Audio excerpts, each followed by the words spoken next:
आज हम स्टार्ट करते हैं कंटिन्यूटी ऑफ स्टेट, जिसे हम अवस्था सातत्य कहते हैं। कल हमने देखा था CO2 गैस के अलग अलग ताप पर आइसोथर्म, और ये जो आइसोथर्म हमने देखे थे ये 31.1 डिग्री सेंटीग्रेड, 21.5, 31 डिग्री और उससे अबाउ ताप पर हमने आइसोथर्म देखे थे। तो पॉइंट बी जो आप इस ग्राफ में देख रहे हैं ये इसका क्रांतिक बिंदु है। इस पॉइंट बी पर जो ताप है वो क्रांतिक ताप है। इस क्रांतिक ताप से नीचे ताप पर द्रव का गैस में या गैस का द्रव में परिवर्तन सतत नहीं होता है, यानी संपूर्ण द्रवण काल में ये दोनों प्रवस्थाएं पाई जाती है। यहाँ आप 13.1 डिग्री सेंटीग्रेड ताप पर देखें, आई से जे तक हमें दोनों प्रावस्थाएं देखने को मिलती है, यानी ये संघनन प्रारंभ हो जाता है और इस पैराबोला के भीतर हमें द्रव और गैस दोनों प्रावस्थाएं देखने को मिलती है।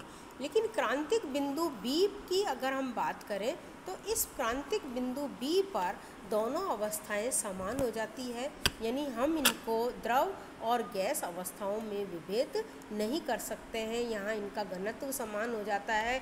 इस प्रकार यदि द्रव का वाष्प में या वाष्प का द्रव में क्रांतिक ताप पर परिवर्तन कराया जाता है तो ये परिवर्तन सतत होता है, क्योंकि इस वक्र में कोई भी बिंदु ऐसा नहीं पाया जाता है जहाँ पर दोनों प्रावस्थाएं उपस्थित होती है। अब हम यहाँ इस ग्राफ में बात करते हैं, RST इस ग्राफ की बात करते हैं। तो पॉइंट R पर ये CO2 गैसीय अवस्था में है। फिर उस R से हम इसका आयतन स्थिर करके हम दाब बढ़ाते हैं तो हम पॉइंट S तक जाते हैं। S पर जाकर हम इसका आयतन स्थिर दाब स्थिर कर देते हैं और दाब स्थिर करके हम इसका आयतन कम करते हैं तो हम यहाँ पॉइंट यानी गैस को ठंडा करते हैं तो पॉइंट T पर हम पहुँच जाते हैं और इस पॉइंट T पर ये CO2 द्रव रूप में होती है। तो ये स्पष्ट हो जाता है कि CO2 का द्रवण ST वक्र के सहारे हुआ है, परंतु ST वक्र पर कोई भी बिंदु ऐसा नहीं पाया जाता है जहाँ पर कि CO2 द्रव और गैस दोनों अवस्थाओं में है। अतः CO2 गैस का CO2 द्रव में जो परिवर्तन है ये सतत परिवर्तन है। इसी प्रकार विपरीत पथ हम CO2 गैस द्रव का CO2 गैस में सतत परिवर्तन प्राप्त कर सकते हैं। अतः पदार्थों की अवस्था में इस प्रकार के सतत परिवर्तन जिनमें दो प्रावस्थाओं में विभेद करना संभव न हो अवस्था सातत्य कहलाता है। अब हम देखेंगे वैन डर वाल्स गैस समीकरण के समतापी वक्र। वैन डर वाल्स समीकरण का उपयोग करते हुए किसी गैस के लिए बनाए गए समतापी वक्र वैन डर वाल्स गैस के समतापी वक्र कहलाते हैं। यदि CO2 गैस के समतापी वक्र ज्ञात करने हो तो CO2 गैस के वैन डर वाल्स स्थिरांक A, B तथा गैस स्थिरांक R के मान वैन डर वाल्स समीकरण में रखते हैं तो एक निश्चित ताप पर P के विभिन्न मानों के संगत हमें V के मान ज्ञात हो जाते हैं। यहाँ आप देख रहे हैं 1 मोल गैस के लिए हमने ये वैन डर वाल्स समीकरण लिखी है। ये है P + A/V² × V - B = RT, और इस समीकरण को हम हल करते हैं तो हमें ये समीकरण प्राप्त होती है PB + PB + A/V - AB/V² - RT = 0।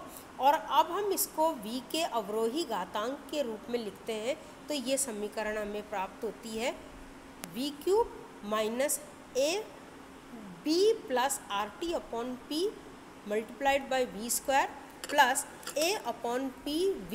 + A/PV - AB/P = 0। ये समीकरण V की त्रिघाती समीकरण है। अतः P और T के प्रत्येक मान के लिए V के हमें 3 मान प्राप्त होंगे। ये तीनों मान या तो वास्तविक हो सकते हैं या इसमें से एक मान वास्तविक और 2 मान काल्पनिक प्राप्त हो सकते हैं। इन मानों के आधार पर CO2 के लिए खींचे गए ये समतापी वक्र इस प्रकार से है। यहाँ पर आप देख रहे हैं फिगर में अलग अलग ताप पर हमने CO2 गैस के वैन डर वाल्स समीकरण के द्वारा समतापी वक्र प्राप्त किए हैं। ये देखिए, ये GFE, ये E है पॉइंट, ये समतापी वक्र हमें प्राप्त हुआ 13.1 डिग्री सेंटीग्रेड पर GEFDCMA, ये समतापी वक्र प्राप्त हुआ। इस तरह से हम अलग अलग ताप पर ये समतापी वक्र प्राप्त करते हैं, जिन्हें हम सैद्धांतिक समतापी वक्र कहते हैं। जब हम इस सैद्धांतिक समतापी वक्र की तुलना हम प्रायोगिक समतापी वक्र से करते हैं तो हम ये देखते हैं कि 13.1 डिग्री सेंटीग्रेड पर हमें ये जो लहरदार पोर्शन प्राप्त होता है, ये हमें प्रायोगिक वक्र में ये इस तरह से ये क्षैतिज रेखा देखने को मिलती है। तो इसकी जब हमने प्रायोगिक वक्र से तुलना की तो आप ये देखिए कि ये प्रायोगिक मान में हमें ये प्राप्त होता है HI, ये मान प्राप्त होता है, ये HI प्राप्त होता है। इस HI की तुलना अगर हम इस प्रायोगिक वक्र से प्राप्त करते हैं तो ये FG हमें प्राप्त होता है। और इसी तरह से इसकी जो JK वक्र प्राप्त हुआ है ये प्रायोगिक मान में, तो इसकी तुलना हम इससे करते हैं तो MN हमें ये वक्र प्राप्त होता है।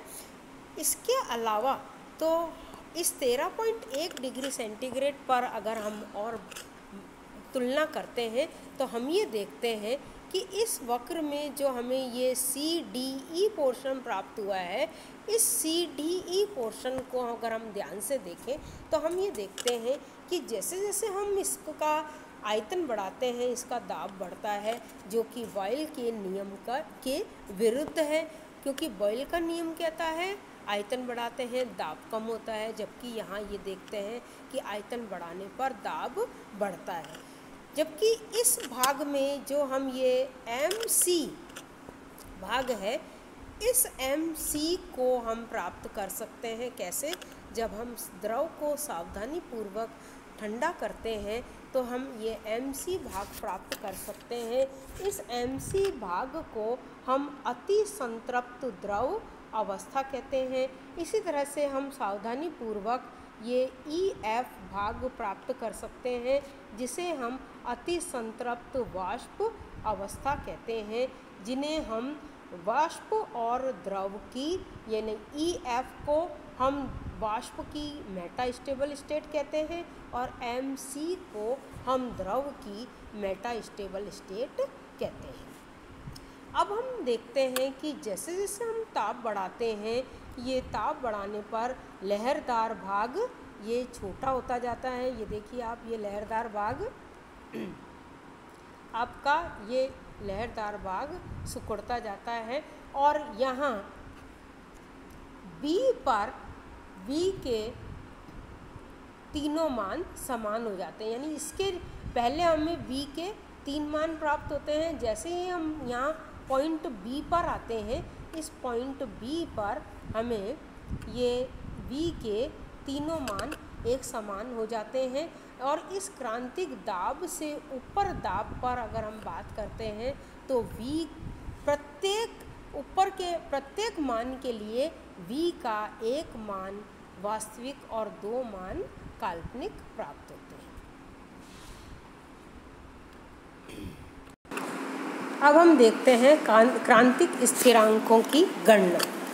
हमने देखा कि कार्बन डाइऑक्साइड के 31 डिग्री सेंटीग्रेड के समतापी वक्र में बिंदु B पर आयतन के तीनों मान समान हो जाते हैं, अर्थात इस बिंदु पर हम द्रव और गैस में विभेद नहीं कर सकते हैं। इस बिंदु पर ताप, दाब और आयतन को हम क्रमशः क्रांतिक ताप, क्रांतिक दाब और क्रांतिक आयतन कहते हैं। इन शर्तों को वान डेर वाल्स समीकरण में प्रतिस्थापित करके हम वान डेर वाल्स स्थिरांक की गणना कर सकते हैं। तो हम ये जानते हैं कि क्रांतिक बिंदु पर हम इसको लिख सकते हैं v = vc और या v - vc = 0 या v - vc³ = 0, जिसको हम हल करेंगे तो हमें ये प्राप्त होगा v³ - 3vc v² + 3vc² v - vc³ = 0, जिसे हमने इक्वेशन नंबर 1 दिया।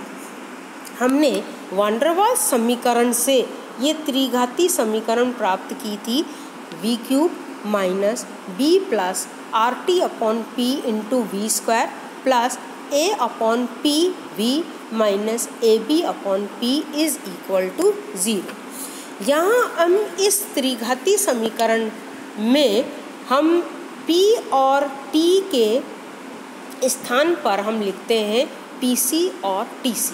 तो ये हमारी जो त्रिघाती समीकरण है ये हो जाएगी v³ = b + RTC/PC × v² + A/PC v - AB/PC = 0, जिसे हमने इक्वेशन नंबर 2 नाम दिया।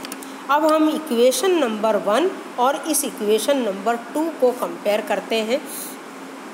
तो देखिए, इक्वेशन नंबर 1 का जो प्रथम पद है वो इक्वेशन नंबर 2 के प्रथम पद के इक्वल हो गया, है ना।